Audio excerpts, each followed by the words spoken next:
Mais um Folha Enem, aqui com o professor Nilson Douglas Castilho, ele que é coordenador de ensino médio do Colégio Marista de Londrina, parceiro da Folha neste projeto. Professor, vamos então para o nosso quarto podcast e o assunto competências e habilidades que se desenvolvem desde a educação infantil. Vale lembrar para quem nos acompanha, o INEP ele coloca no seu edital uma série de competências e habilidades que são exigidos dos alunos para que se tenha um bom resultado na prova do Enem.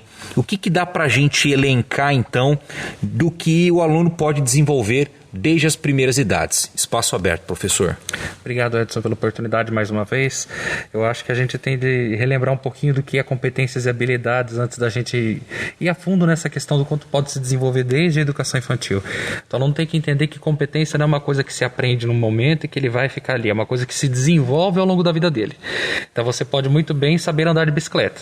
Aí você vai andar de bicicleta com uma mão só, sabendo pedalar mais rápido, fazendo algo diferente. Essas pequenas ações são habilidades.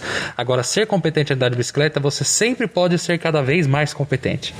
Então existem coisas que a gente aprende desde muito pequeno nos diversos contextos, e não é diferente na escola, que a gente consegue aplicar na nossa vida e automaticamente isso reflete numa prova como o Enem, que avalia por competências e habilidades. Hoje a tendência na educação é trabalhar a escola toda por competências e habilidades, agora com esse documento novo, que chama Base Nacional Comum Curricular. Então todos os alunos devem ser avaliados por competências e habilidades, desde muito pequenos. Então quando a gente pensa nas primeiras infâncias, desde muito pequenos as crianças já fazem uso de diversas linguagens, eles fazem uso de diversos recursos para poder se comunicar com o mundo ao seu redor e entendê-lo. Então a primeira infância é marcada por isso, por entender o mundo ao seu redor, apesar de toda a dependência que a criança tenha de alguém. E esse perceber o mundo ao seu redor vem de estímulos por parte da família e por parte da escola. É o processo de criação, professor? Exatamente, é o processo de criação e de apropriação do mundo ao seu redor. Então a criança ela tem aquela primeira fase que chama de dependência absoluta, e aí depois tem aquela dependência relativa, em que ele vai conseguindo situar as coisas no mundo. E a partir do momento que ele vai conseguindo situar as coisas no mundo, que ele entende que ele precisa fazer determinado movimento para poder alcançar um objetivo, que ele precisa fazer um pedido com uma palavra que ele tem ouvido, isso tudo são habilidades que a pessoa vai desenvolvendo e tornando-a competente.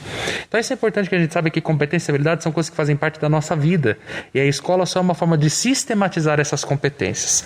E muitas das coisas que aí estouram lá no Enem são de coisas que não foram muito bem resolvidas ou foram bem resolvidas nos anos iniciais, na educação infantil, no ensino fundamental nos finais, porque boa parte dessas competências são lá de trás. Então uma criança com uma boa base, ela pode desenvolver boas competências e automaticamente isso vai levar ela a ter um resultado bom, seja no Enem ou qualquer outra prova ou qualquer desafio que ele vai enfrentar na vida. A habilidade ela é uma consequência, nesse caso, de um treino, de um aprimoramento de determinada competência? E, na verdade é o seguinte, para eu alcançar uma competência eu preciso aplicar uma habilidade. A habilidade vem antes. A habilidade vem antes. Na verdade, essas habilidades elas são pequenas operações mentais que um aluno faz ou que qualquer pessoa faz para poder ser competente em alguma coisa. Então, se a gente fosse trazer para um contexto de escola, para eu me situar no espaço e no tempo, eu preciso desenvolver algumas habilidades. Eu estou perdido no meio do oceano. Eu preciso me localizar.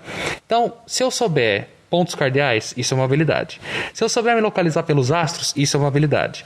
Se eu souber ler um mapa, eu tiver um mapa à disposição, isso é uma outra habilidade. São essas pequenas operações que eu vou fazendo que faz com que eu seja competente para me localizar no espaço e no tempo. Então veja, são pequenas ações que levam a grandes competências. E essas habilidades não estão para uma competência específica. Saber ler um gráfico não é só para você se localizar no espaço e no tempo ou ler um mapa. Você pode muito bem ler um mapa para poder encontrar um tesouro, numa brincadeira, você pode muito bem ler um mapa para poder entender onde é que fica a localização do lugar onde você mora, para poder fazer uma leitura do porquê determinado local fica em região, e aí você começa até a misturar as competências umas com as outras. Então uma habilidade não está voltada para uma única competência, uma leva as outras e elas estão completamente articuladas. E assim, professor, tem algo inato dentro de tudo isso? A gente pode deixar bem claro que nós, seres humanos, já nascemos com a capacidade de linguagem. Essa capacidade de linguagem não significa que é quando eu falo, quando eu escrevo, não é só pelo verbal. A linguagem é a forma de interagir com o mundo, de interagir com o meu redor. A gente vê que as crianças elas encontram diversos recursos para estabelecer linguagem. Pelo choro, pelo olhar, pela forma de balbuciar desde muito pequenas, a gente já nasce com essa capacidade de linguagem. E quando a gente entra na sociedade, a gente consegue sistematizar isso aí. Por meio da língua portuguesa, portuguesa, por meio de um gesto, por meio de um sinal, por meio da língua de sinais. Então existem algumas competências que nós vamos desenvolvendo ao longo da vida que realmente são inatas, que já estão dentro de nós, que é parte do ser humano enquanto sua constituição. Então o ser humano ele já nasce com a capacidade de quantificar, ele só não sistematiza isso aí ainda. Ele nasce com a capacidade de interagir com o mundo, ele só não tem isso sistematizado. E aí é papel da sociedade e da escola situar esse ser humano, esse sujeito na sociedade. E isso daí vai aumentando a complexidade.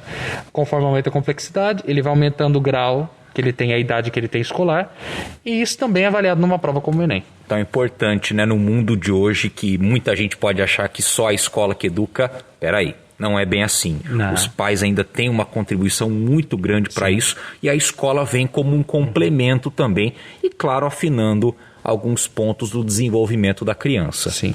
O Enem é um dos desafios que exige competência da parte de um aluno. Quando a gente fala de competência, a gente está falando de uma coisa muito maior. Por isso que competência é papel da escola fazer isso, da sociedade como um todo.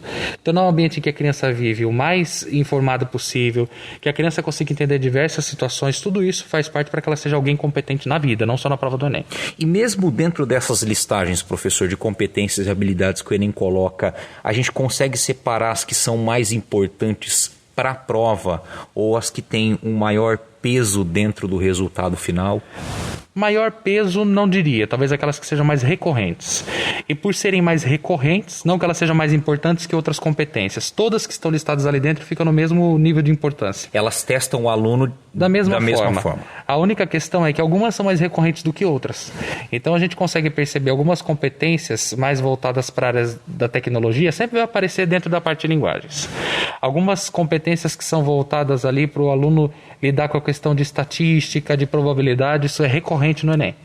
Então, existem conteúdos e, por sua vez, competências ali que mobilizam esses conteúdos que são mais recorrentes. Por isso, automaticamente, o aluno pode ter uma nota maior, porque sabe da recorrência desses assuntos que vão cair na prova. E assim, professor, quando o aluno fala, por exemplo, mas eu não me dou bem em matemática, eu tenho dificuldade, ou história não é o meu forte, química eu não consigo entender, né? Colocando aí tudo em uma situação muito do cotidiano. Da forma com que estão listadas essas competências e habilidades, teoricamente os alunos conseguiriam, como que eu posso colocar, absorvê-las de uma maneira com que ele possa ir bem na prova. E o que é esse X da questão? Quando a pessoa fala, poxa, eu tenho dificuldade em matemática, mas não quer dizer que ele não cumpre nenhuma daquelas competências e habilidades. Uma coisa que é legal na prova do Enem é que ela não é feita, as provas de múltipla escolha, a redação é uma outra história. A prova não é feita para tirar 1000. Então existe uma régua ali.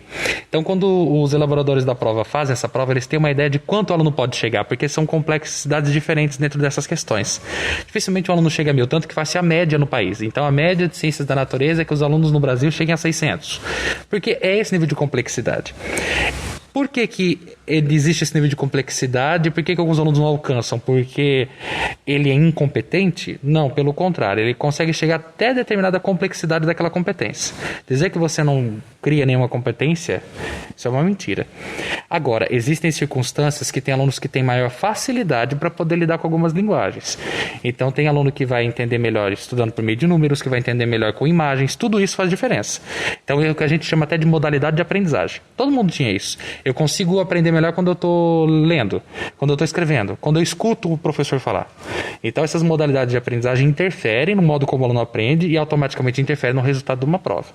Então, é difícil alguém chegar à nota 1000. A prova não é feita para chegar a 1000, mas é para ver se o aluno consegue chegar na média daquilo que se é esperado para aquele momento, daquele aluno ali dentro daquela área da natureza. Mas, uma coisa em mente, ele não é incompetente. Existem modalidades para cada pessoa e algumas têm dificuldades específicas. E ainda tem aqueles alunos que têm uma dificuldade de aprendizagem. Isso interfere, que é uma coisa cognitiva, é fisiológica. Tem alguns que têm alguma deficiência mesmo e não vão conseguir alcançar algumas coisas. Mas assim, então de uma maneira geral é que realmente existe esse contraponto. Então se uma pessoa, se um aluno, melhor dizendo, ele vai melhor nas ciências humanas, talvez nas ciências exatas ele acabe tendo um desempenho um pouquinho mais baixo. Não é o fim do mundo nesse caso. Não é o fim do mundo. não é para associar também com o aluno que tem uma dificuldade de aprendizagem, que aí é outra história. Isso também não é uma desculpa para que ele não estude. Então ele precisa estudar e justamente atacar onde são as maiores fragilidades dele. Mas ele tem de entender que existem modalidades específicas para ele que causam mais facilidade para que ele possa estudar. É essa questão de sistematizar mesmo. Exatamente. Talvez em história, olha, o aluno ele tem facilidade em sistematizar os fatos e compreender por que determinada guerra foi desencadeada. Quer dizer, ele tem a capacidade de elencar diversos fatos e conseguir fechar aquele ciclo. Exato, isso mesmo. Competências e habilidades na questão da educação infantil. Tá, então tem que começar aqui já nas primeiras idades. E o quanto que isso pode fazer falta na frente, quando o aluno chegar, por exemplo, no ensino médio? Não é que a educação infantil tem que ser voltada para a prova do Enem. Pelo contrário, tem que respeitar a infância. Só que a educação infantil também tem que trabalhar por competências. Isso é um trabalho da escola. Quando a educação infantil faz com que o aluno investigue, com que ele pesquise, com que ele mantenha sua curiosidade, que esse aluno é estimulado a pensar dentro das limitações que a infância impõe e até das limitações particulares de cada aluno, mas que ele seja um aluno investigador, pesquisador, um aluno que procure as coisas, isso vai fazer com que ele mobilize saberes, com que ele mobilize várias coisas que ele tem recursos naquele momento para resolver uma situação, problema. Isso é o que o Enem pede, mas também é o que o ensino médio pede e qualquer situação na vida pede. Então, não é formatar a educação infantil para o Enem, é formatar a educação infantil para desenvolver competência e ir bem no Enem, é só consequência disso. Então, é isso que é importante. Então, não é para encontrar a educação infantil como só um momento do brincar sem intenção nenhuma. Tem que ter um brincar com intencionalidade, ou brincar para desenvolver habilidades socioemocionais. Um aluno que está numa situação de prova, ele tem que desenvolver algumas habilidades que são específicas ali do campo acadêmico, da matemática, sim, mas ele também, se ele consegue lidar com os desafios de uma pressão da prova, de lidar ali com o momento em que ele fica nervoso, tudo isso são habilidades importantes que também a educação infantil pode fazer, e desde muito pequenos eles podem aprender isso e se dar bem em qualquer situação. Então, quer dizer, o quanto antes aprender determinados comportamentos, ou desenvolver esses comportamentos, pode ter menos dor de cabeça na hora da prova. E a gente consegue, lendo essas competências e habilidades, pontuar o que seria mais frequente dentro da educação infantil, por exemplo? Dá para ter essa leitura? Dá para ter um pouco dessa leitura, é claro que ali, se a gente pegasse infantil, que trata ali desde os muito pequenos, com 1 ou 2 anos de idade, são mais habilidades socioemocionais, que daí estariam ligadas diretamente à postura do aluno frente a uma prova. Agora, quando eles já estão ali no seu infantil, com os 4 ou 5 anos, eles começam a ter as primeiras noções ali dessa parte acadêmica, né? Não que não tenha acadêmico antes, mas a idade, o tratamento que se faz ali é diferente. Então, quando você mostra para o aluno o reconhecimento de uma letra, ele começa a reconhecer o contexto de uma história, por exemplo. Então, ele consegue entender a sequência lógica de uma história. Tudo aquilo ali já faz parte para que ele possa entender o texto narrativo no futuro. E isso ajuda para que ele possa desenvolver uma competência e se dar bem numa prova como essa. Então, tudo isso faz diferença. Quer complementar, professor? Como eu disse, a educação, independentemente da idade, quando ela é pautada por competências, ela cria um aluno investigador, um aluno que vai atrás das coisas e que sabe mobilizar todos os recursos que tem para resolver qualquer situação. Isso é ser competente para além do Enem, para qualquer situação que ele precise para a vida dele. Muito bem, a gente fecha então o 4º Folha Cast aqui do Folha Enem e na semana que vem a gente traz mais um assunto muito bacana para você que está nos acompanhando, principalmente para você que vai prestar o Enem 2021.